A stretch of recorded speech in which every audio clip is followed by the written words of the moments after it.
Imagine you are a U.S. infantryman in 1967, standing in the heart of the Iron Triangle.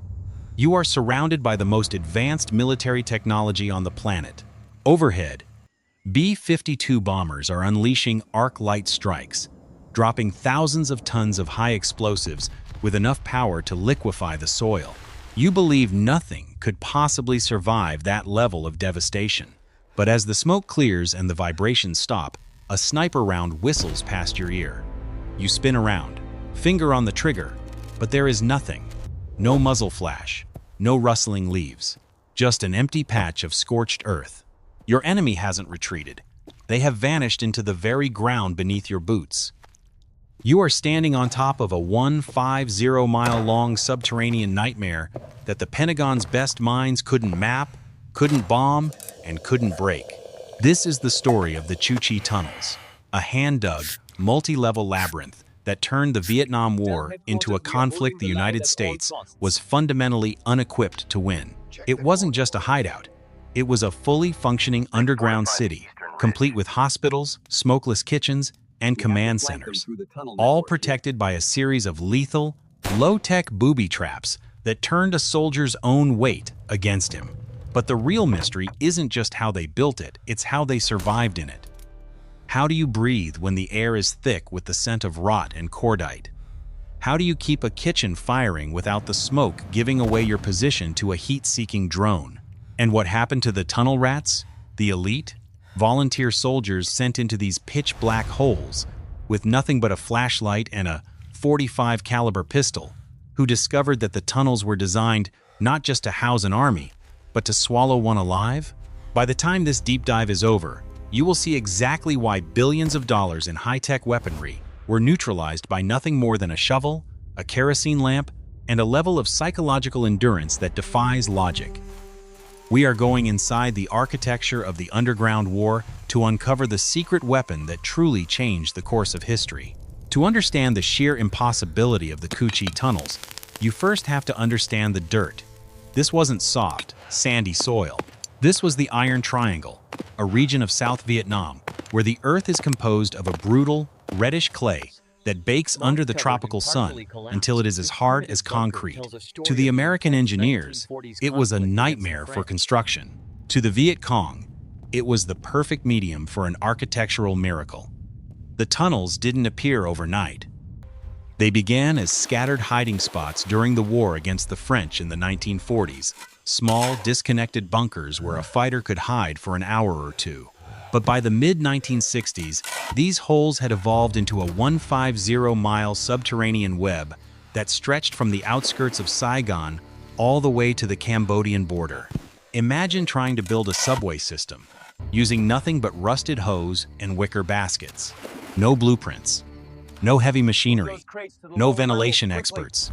They dug at night, carrying the excavated dirt away in the dark to dump it into rivers or cratered fields so American reconnaissance planes wouldn't see the fresh earth. They were building a city in total silence, right under the nose of the world's most powerful military. And it was a city. If you could peel back the surface of the earth in 1967, you wouldn't just see narrow crawl spaces. You would see three distinct levels of depth. The first level, roughly 10 feet down, was the front line. It consisted of firing posts and trapdoors disguised by mounds of earth and thick vegetation.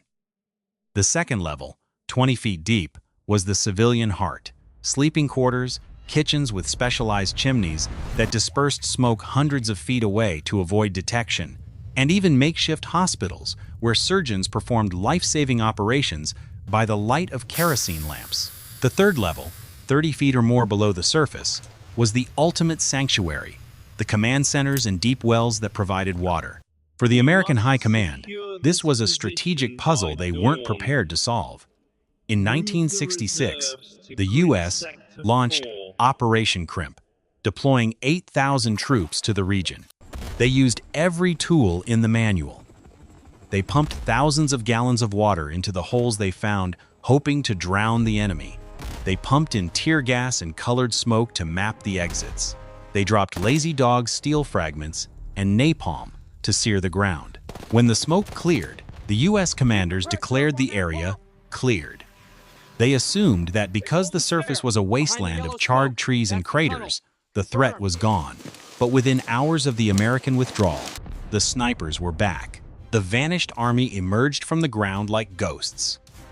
The water hadn't drowned them because the tunnels were designed with U-traps, water-filled bends in the pipe that acted like the S-pipe under your kitchen sink, blocking gas and water from reaching the deeper levels while allowing air to pass. This was the core of the frustration.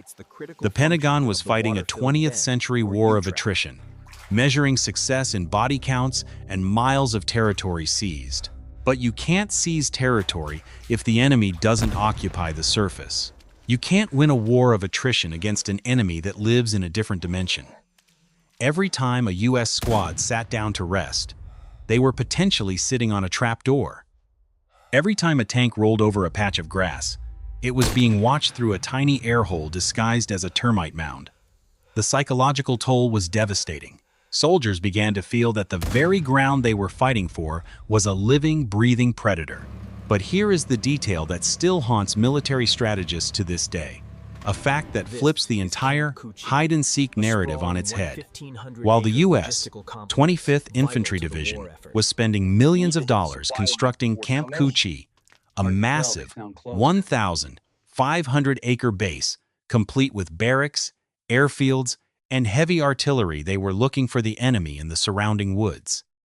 What they didn't realize was that they hadn't just moved into the enemy's territory.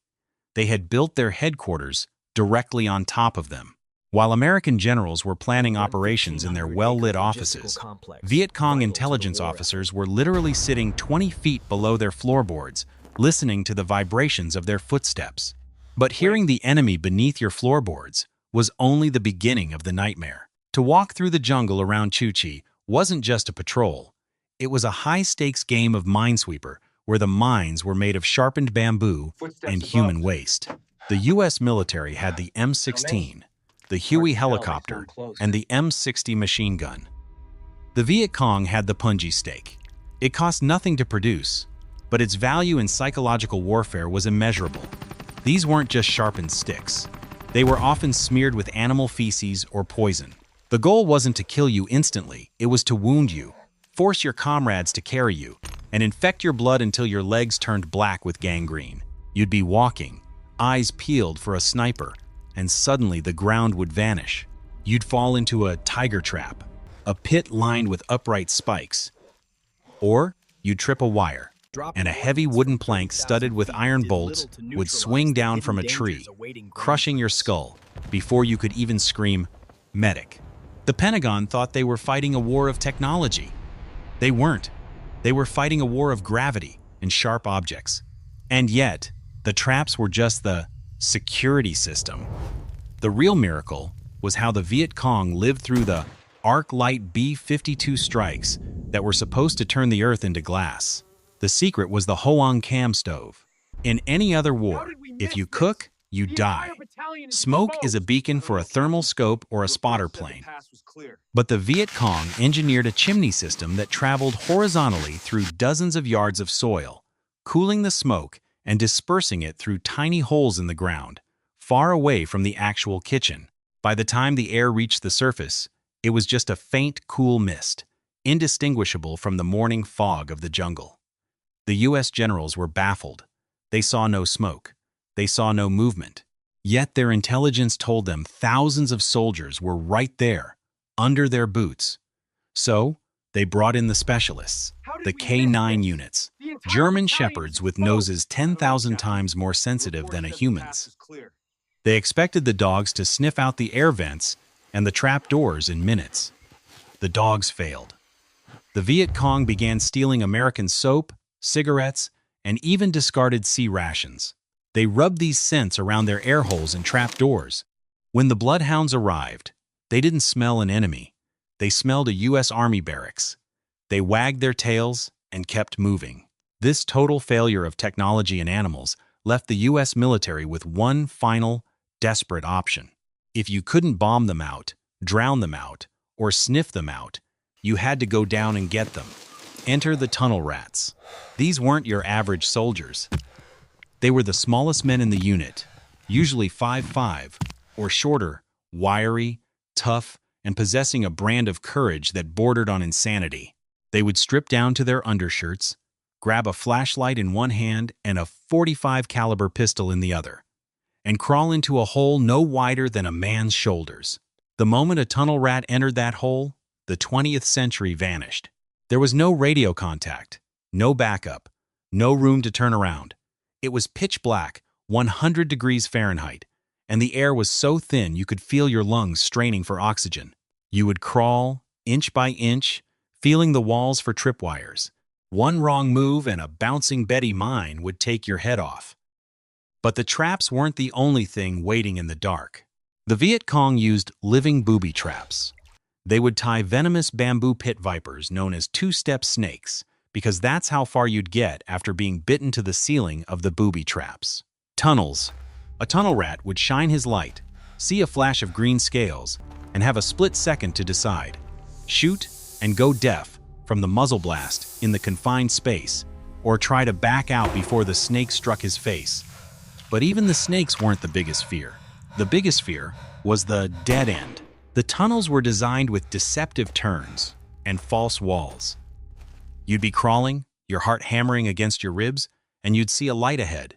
You'd think you found a room. You'd push forward, only to realize the light was a trapdoor above you. A Viet Cong soldier would slide a spear through a tiny slit in the wall, or simply drop a grenade into your lap. The tunnel rats were literal ghosts, hunting other ghosts. They would find underground hospitals where surgeons were amputating limbs with hacksaws, and command centers where maps of U.S. bases were pinned to the dirt walls. They were seeing the blueprint of their own destruction. By 1968, the U.S. military realized that clearing a tunnel was a myth. You could blow up an entrance, but the network was so vast, so redundant, that the enemy would just dig a new one 10 feet away. The sheer scale of the engineering began to take a psychological toll on the American GI. Soldiers began to report haunted woods. They would see a VC fighter disappear into a clump of grass, surround it with an entire platoon, and find nothing, just dirt. It felt like the earth itself was eating the North Vietnamese army and spitting them back out whenever they wanted. But as the war dragged on, the Pentagon decided to stop playing hide and seek. They decided that if they couldn't win the war underground, they would simply delete the ground itself. They brought in the Rome Plows Giant, 2 0-ton bulldozers with sharpened blades designed to strip every inch of vegetation and topsoil. They turned the Iron Triangle into a moonscape. They thought that, by removing the roof of the city would die. They were wrong, because what the U.S. military still didn't understand was that the Chu Chi tunnels weren't just a place to hide. They were a weapon of attrition, designed to outlast the patience of the American public.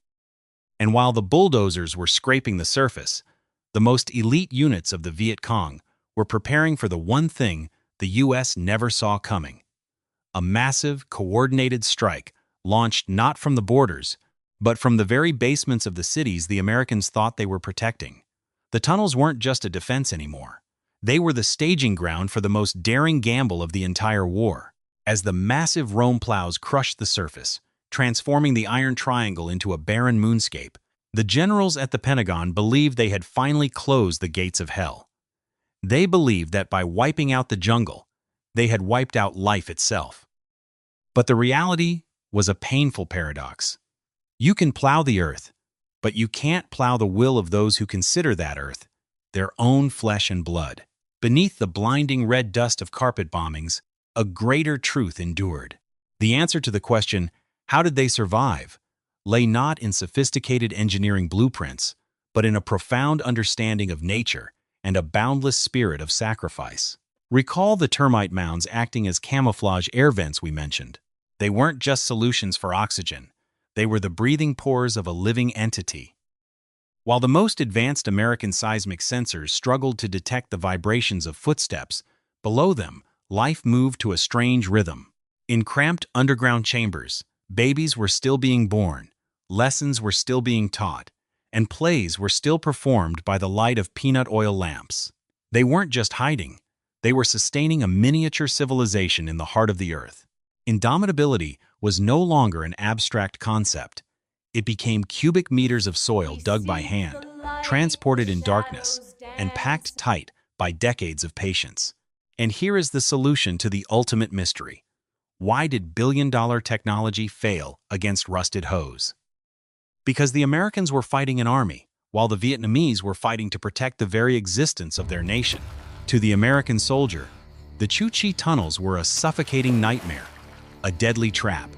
But to the liberation soldier, they were home, a fortress, a mother's womb, sheltering them from the storm of bullets. The bravest tunnel rats descended with only a pistol and a flashlight. But what they confronted wasn't just punji pits or venomous snakes. What truly defeated them was the vast silence of a system with no end. You cannot map something that is constantly shifting. You cannot destroy a labyrinth where every time one path is blocked, 10 others are opened. In the darkest hours, as B-52 squadrons dropped thousands of tons of thermobaric bombs, shaking even the deepest layers of soil, those below held each other's hands. They didn't breathe pure oxygen. They breathed the faith that the darkness of the tunnels was the path leading to the light of independence. It was not a mere military tactic. It was a marriage between humanity and the great wild. A sublimation of folk wisdom when facing dry, mechanical power. Ultimately, the secret of the Chu Chi tunnels didn't lie in the three-level architecture, the smokeless Hoang Cam stoves, or the lethal booby traps. It lay in something no Pentagon computer could calculate: the limits of human endurance. When a nation decides they would rather live in the heart of the earth than live in chains, the earth itself becomes their most powerful weapon. The Chu Chi tunnels are not just a feat of military engineering. They are a rocky anthem to the power of the spirit. They testify to an eternal truth in the history of warfare. No matter how modern weapons are, they can never defeat those who fight with their hearts and souls on their ancestral land. The destruction of bombs can only sear the surface, but life, when nurtured by the thirst for freedom, will always find a way to sprout from the deepest darkness. That is why, when the last soldiers left the battlefield, the tunnels remained standing not just as a relic of the past, but as a symbol of immortality, a testament that in the battle between steel and will, the will is always the one that smiles last.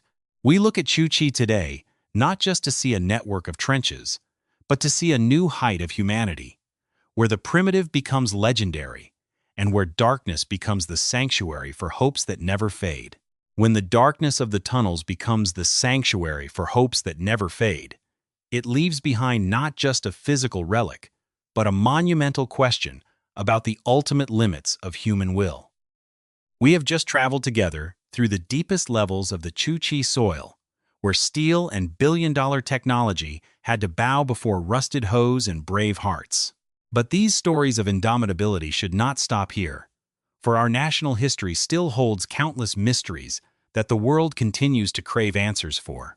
Our mission is to unearth those heritage values with you, retelling them with the deepest respect and insight, so that every frame you watch is not just dry knowledge, but the pride flowing through your veins.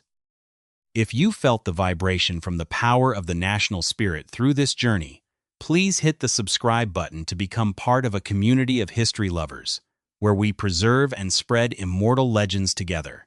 Your companionship is the sole motivation for us to continue executing even more elaborate and authentic historical research projects. But the Chu Chi tunnels were only one piece of that unthinkable victory. This war held another miracle, a labyrinth on the surface that frustrated the genius minds at the Pentagon for decades. How could a trail through the deep jungle transport millions of tons of equipment under a constant rain of B-52 carpet bombings? Click now on the video about the legend of the Ho Chi Minh Trail appearing on your screen. We will decode together how an invisible transport system truly decided the fate of an entire war. See you in the next chapter of history.